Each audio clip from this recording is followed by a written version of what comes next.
She's a certified yapper, but looks good doing it. Gabby, I love you. It must suck being that hot. What up, y'all? Welcome back to my channel. I'm Gabby. Hi! If you're new here, hi! And if you're not new here, you're not yet subscribed, you subscribe right now because I don't know what you're doing on the road to 5K. We're almost there, okay? We're getting there. We're getting active, okay? If you're not following my socials, TikTok and Instagram, down below, I do interviews. I interview celebrities. I interview indie wrestlers. I interview pro wrestlers. All of my content is on TikTok and Instagram. Please go follow me. Please go watch. And please, yeah.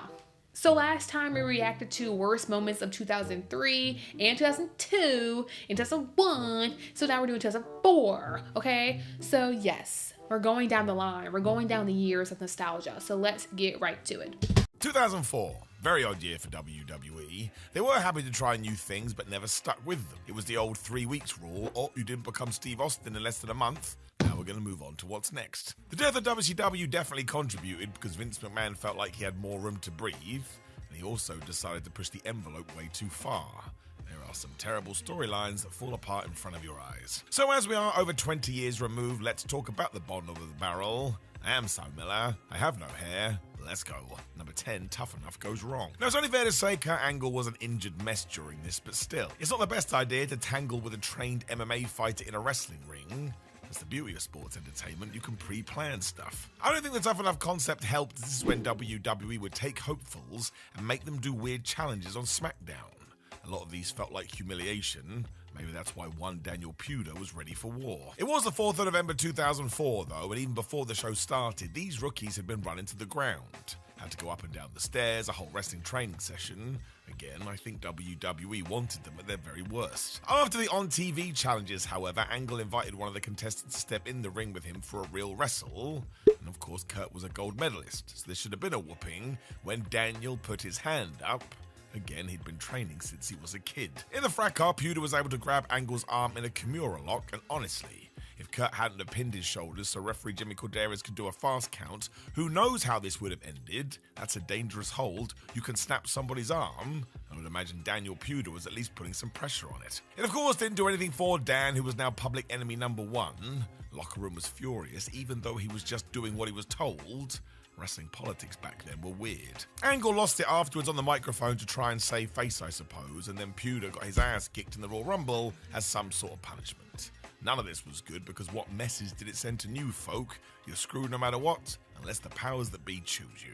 It essentially ended Daniel Puder's run in WWE, although I do believe he's a producer now. I guess it worked out. In The Miz's debut. We can stick with Tough Enough as well, as season 4 saw The Miz pop up too. He irritated the hell out of everyone instantly because he was a natural heel. You know the deal at this stage. The horrible part of this story is that The Miz was also bullied backstage, and there's no need for that, but man, he deserved more respect. Do not forget what we said about Daniel Puder being a trained fighter, because he was stuck in the ring with The Miz at Armageddon 2004 in a proper boxing scrap. For some reason, we called it a Dixie dog fight, and Mike Mizanin took some rough shots. It was essentially the brawl for all again. Nobody wanted to see this in wrestling, and it was kind of boring. I would guess they didn't actually want to knock each other out. A boxing match in wrestling? Interesting.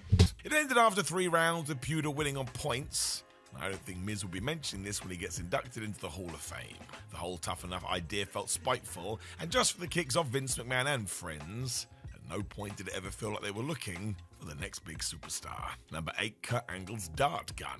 I didn't want to include this, making that clear. I say more of it. It's so dumb and therefore it's the best. Wrestling can and should always have more fun. On the 23rd of September SmackDown though, we got Kurt Angle versus The Big Show, and a ton of run-ins and shenanigans because it's WWE, that's always been the answer. Given so much was going on, however, Angle for some reason found a tranquilizer gun and shot it at The Big Show.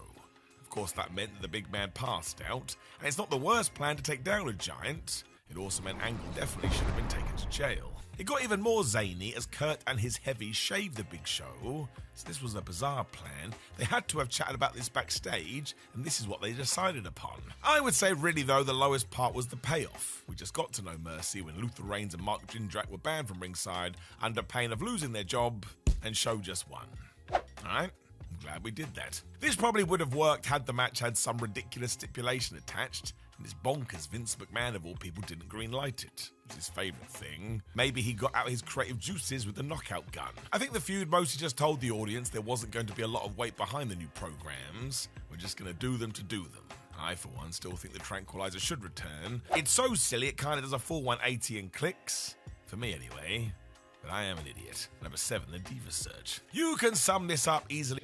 The Diva Search brought out iconic women, though. The Diva Search was iconic, and it gave opportunities. It gave opportunities, and the women that came out of that, most of them are pretty iconic to this day still. So now, it would never happen in 2025. It was offensive and low-hanging fruit. Bad then, worse now. The lingerie pillow fight between Christy Hemme and Carmella at 2004's Taboo Tuesday was seen as one of the worst matches of the year, and it wasn't even their fault. They weren't trained properly, so even with a stupid stip it didn't work. You have to do something other than swing pillows. 2 months before all that too, The Rock had returned to be involved in one of these segments, and instantly, what? It's The Rock. He should always be at the top of the card. Of course, he invited them to enter a pie-eating contest, and I'm just going to leave that there because kids are watching. Christy then dished out a bunch of stink faces. Alright, yeah. It was so weird because La Resistance and the Coach then got their asses whipped, and Rhino and Tajiri were here too, and I don't know why. I mean, one of the main reasons we do have it here as an entry is because after this, Dwayne Johnson and WWE fell out essentially, and we didn't see him again until 2011. 7 years. So come on, man. When you have the People's Champion, you got to get the most out of him. This didn't help any of the divas either because it was so ridiculous, and also, The Rock was out there. He was always going to get the headlines over anybody else. It for some reason went 20 minutes on a 2-hour show, and once again, fans basically wanted wrestling at this time. Look at the SmackDown 6. WWE just fought that every step of the way. Number 6, Heidenreich goes nuts. So this was terrible. I don't get why we did it, and why WWE would want a fan that was into this. It's actually horrific. It was the 16th of September 2004 SmackDown when Heidenreich was walking backstage. Vince McMahon was trying to push him because he was a former athlete and big. That was the long and the short of it 2 decades ago in the boxes you needed to tick, when Heidenreich saw commentator Michael Cole backstage. He then shoved him into a wall and started reciting poetry, and it went totally off the rails. Heidenreich sort of insinuated that maybe he was going to do something sexual to Cole. So arrest this man, and no, I'm not kidding. To say it was unsettling was an understatement, and what did it achieve? There was no feud here. Cole wasn't going to wrestle, and Heidenreich didn't feel like a monster. He felt like a criminal. If you stopped watching around here, damn right it was awful. It was just foul storytelling because WWE were desperate to get people talking. Who cares about taste? I just don't get how anybody thought this was going to be a success. In fact, it did the opposite, and it was so bad, fans tarred Heidenreich with this brush, and that was that. Basically got let go 2 years after this. It was terrible. Number 5, Paul Bearer in the Crypt. So I still don't get this. It was the Great American Bash, and as we had the brand split, WWE was trying out separate Raw and SmackDown pay-per-views. It wasn't a great idea because 1, there were too many shows to begin with, and 2, it meant some headliners just weren't going to draw. The Undertaker versus the Dudley Boys, for example, is such a strange matchup. WWE knew this too because they added a stipulation. If Bubba Ray and Devon won, they could pull a lever on a crypt and Paul Bearer would be killed. Literally buried in sand. So the selling point here was death, still no police. Just to make it even stranger, the Undertaker won this 2-on-1 attack, and then he went and killed Bearer anyway. Yep. Even though the stakes were all about trying to keep Paul alive, the dead man lived up to his name and unalived this guy. You saw Bearer struggling to not to be murdered as well, then poof, he was gone. Of course, WWE had filmed this before the show and spliced that in with the live feed, but think of the fans in the arena. I bet they were baffled. Very WCW. What's more wild is that JBL vs Eddie Guerrero for the title was on this show, and that absolutely should have main evented, and yet Creative backed themselves into a corner. Bearer would be back in a few years' time, and he re-teamed with the Phenom. Just don't worry about the crime. It also mugged off the Dudleys. They were one of WWE's best tag teams, and they got beaten by one man. Just don't get it. It made no sense. 2 + 2 = potato. Number 4, Brock vs Goldberg goes bad. This isn't so awful these days because they rectified it in 2016 with that Survivor Series match. Before that, though, sheesh. If you were at WrestleMania 20 and were part of that MSG crowd, my gosh, what a nightmare. In short, fans had figured out Goldberg's contract was up and learned that Brock Lesnar had quit WWE, so they booed the shit out of them. I suppose it was one of the early times where fans took over the show, and as such, it felt like the end of days. Thank goodness WWE had booked Steve Austin as the guest referee because New York loved him. We just made him the star of the show, and he cracks up during the whole thing. Nobody finds this funnier than Stone Cold. He clearly loves chaos. Lesnar was the opposite because he was furious, to the point Bill, who was also mad, had to calm himself down to try and get Brock to chill out. It's such a wonderful mess because the work is fine. Nobody falls over, but there's so much pausing as they try and digest what exactly is happening. You'll probably never get anything like this again. Vince McMahon also changed the finish because he was livid Brock was just walking away from the business. Then Austin stunned everybody to end the roller coaster. There is something fun to it all because it feels like a moment in time. But yeah, you wouldn't want to do this constantly. It was utterly bonkers. Number 3, Muhammad Hassan. It is an old conversation, but you can't not include it. Just a reminder that wrestling treats sensitive issues with a sledgehammer. I'm sure you know the deal too. After 9/11 and the heightened tensions in America, WWE debuted Muhammad Hassan, and at first you could probably argue this was nuanced. He, alongside manager Daivari, would talk about prejudice and how racial profiling doesn't help anyone. And yeah, grouping communities together is an awful thing to do. You can't judge one based on all. And within a few weeks, that was out the door, and Hassan was evil foreign heel guy.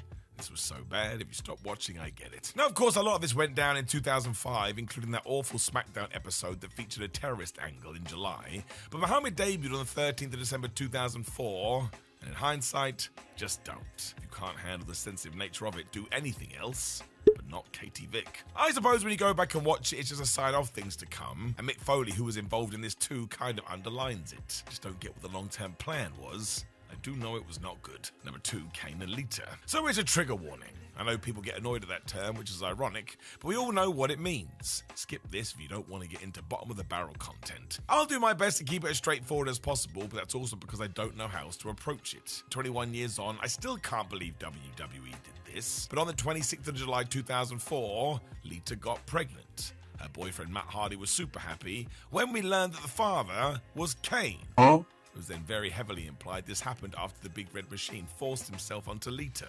Strike 1. Of course, Kane and Hardy then feuded in a Death Do Us Part match at SummerSlam as a... Alright, y'all, that's not funny, but it kind of is. Not like this part. Till Death Do Us Part match, Lita will marry the winner. What? Kane won this too, which meant he was now allowed to marry Lita.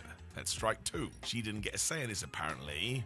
And then it got worse because, number 1, WWE tried to make Kane the babyface. Good grief. The whole debacle stretched through till September though, and on the 13th of September Raw, Snitsky accidentally knocked Kane into Lita, and yep, she lost the child.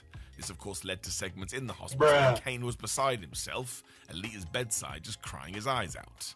So, yeah, WWE was actually using this to make Kane the babyface. I mean, think of that. The only innocent person here is Lita, and she was made out to be a weak victim. I hate this storyline. It's one of the reasons I stopped watching. Not interested. It's meant to be entertaining. Only weeks before, Kane had been laughing like an insane person because he had his way with her, and this is how WWE tried to retcon it. Thankfully, the audience didn't buy it and booed this man. Pause. That outfit is off the chain, minus the knee brace, but that outfit is so cute. Well, to be honest, most crowds are apathetic. Can't buy into this. It's trash. I mean, just do Wrestler A wants Wrestler B's title when you get to this point. I will take boring over shit. Excuse my language. Wrestling is meant to be an escape, man. And this one was not. I've heard of the Kane and Lita like storyline thing, and I've seen like stills and clips or whatever, but I never I was a child, so I wasn't that deep into it. I didn't know it went that far. Also, I didn't know that Raw and SmackDown were trying to do different pay-per-views. That's too much, y'all. But yeah, let's see. On to 2005.